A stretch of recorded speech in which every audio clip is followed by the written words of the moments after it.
Get the latest news alerts on the go and stay informed. Just text BREAKING to 68683. 89 WLS. So much happens while you're at work each day. Roe and Roper wrap it all up with some big-name guests, news, traffic, and weather first on the fives, and some laughs. Afternoons 2 to 6 on Chicago's talk leader, 89 WLS. Bruce Wolf, Dan Prothvo. The sequester's coming. And Dan, when we started the show at 5 a.m., we were still, 12 and 7, 19 hours away from the sequester, but now we're like, I don't know how to do the math. And apparently nobody else knows how to do the math either, because I think Maxine Waters, a Democrat from California, Congresswoman, said that we stand to lose 170 million jobs. It's a lot of jobs. It is a lot of jobs. Happens to be more than exist in the country. The laughter you hear is from, and that I believe that is not the collegiality we expect from a fellow congressman, Todd Rokita of Indiana. But what do you have to say to what Maxine Waters averred? Well, hey, good morning. Good morning to you. Yes. Good to be back with you. I just got off a plane last night about 12:30 a.m. back from the Badlands and here in Indiana. You guys, for your listeners' sake, remember that my district goes all the way to Benton and Newton counties in Indiana, and just south of Maryville and Hammond and Gary. And of course, I grew up in Munster, Indiana, so it's good to be back with you. But yeah, I do mean to be collegial. I don't mean to poke fun, but I'm sure it was a slip of the lip, is all Maxine. I'm not sure about that at all. I think she thinks literally 170 million jobs are going to go away. Well, this is supposed to be the last, to hear the president speak, this is supposed to be Armageddon today. So, if I don't see you guys after today, I guess I'll see you on the other side or something. But, well, it seems like it is getting rough out there. Jonah Goldberg from National Review Online tweeted that it wasn't until he ate his neighbor's pancreas that he realized President Obama was right about the sequester. So it seems like it's state of nature. Is that what you're hearing in Indiana and from your residents? Yeah, well, from the land of common sense, what we call Hoosier common sense, let me just say, and also as a member of the Budget Committee, we're talking about reducing an increase in spending. Okay, so they're not even real cuts, of just under 3% in these agencies, okay? That's going back roughly to 2009 levels. So if you think back to 2009, did meat not get inspected? Did fires not get fought? Were planes falling out of the sky for lack of air traffic controllers? No. If any of that happens, guys, I'll only be one of the first to say on record here, if any of that happens, it will be only because the president wants it to happen. Well, let me ask you this, though. Do you find the whole debate disquieting that we're having the Barackalypse over what you've just described, a relatively minor reduction in the rate of growth of spending over the next couple years and the next decade, potentially, if it even holds, that this has captivated the nation over such a minute portion of the budget?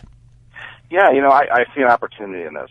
First of all, I'm disappointed that, yet again, after 5 years, the president still won't lead. He goes out and continues to demagogue and scare people. I mean, that is not leadership. But there is an opportunity in all this, and I think I brought up last time I was with you guys.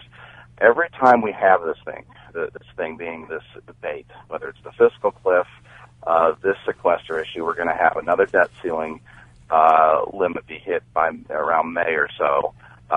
Paul Ryan and I and others on the Budget Committee are writing a budget. These issues will come up again.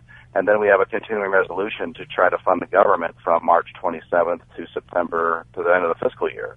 So in all those events, there's tremendous opportunity to continue awakening Americans to the real situation here, and that is that we are not living within our means. We are going to be the first generation in the history of this nation to leave the next generation worse off, and it's all because of our spending. He already got his tax cut. He already gigged the rich back at the end of the year. And look, it didn't solve anything, because the fact of the matter is you can take all Todd Rokita's money, you can take all Bruce Wolf's money and Oprah Winfrey's money. and all I heard that. my name. Bruce Wolf and Oprah Winfrey, often referred to in the same sentence. It's in like terms Hank of wealth. Aaron and Tommy Aaron, Yes. total home run numbers. Right. Yeah. Go ahead, Congressman Rokita. No, you could confiscate all our property, to wit, our money, and you'll still never pay for all the spending. It's the spending, stupid. And until we get to that, we're not going to solve any of this. Let me ask you a question about a post, switching to talk about the Republican Party a little bit. A post that Peggy Noonan had on her blog on the Wall Street, in the Wall Street Journal. It was a message for Wall Street, and she was talking about essentially Republicans decoupling themselves from hedge fund managers, CEOs, and billionaires, particularly the Wall Street set that plays the crony capitalist game and blurs the lines of distinction between the two parties. What do you think about that suggestion? Well, I like it, but not because of the politics. I'm not a.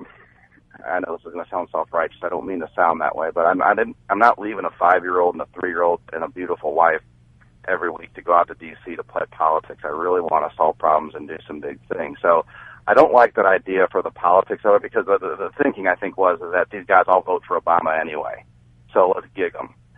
But I am against crony capitalism. And if that's what she was saying, that it's unfair that some gig the free market system for their gain and haven't earned that, I am all about eliminating the deductions, loopholes, the unfair treatment. And I think that's a very populist thing. Again, not for the politics of it, because it's the truth.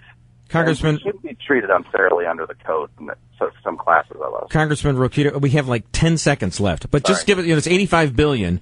Just give us, a couple of places we could cut like today, and we wouldn't feel it. Everywhere. Okay.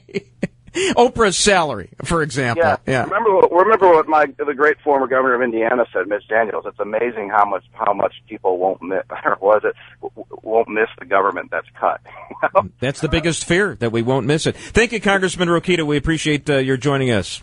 Look forward to talking to you soon, Congressman Todd Rokita of Indiana. 89. WLS.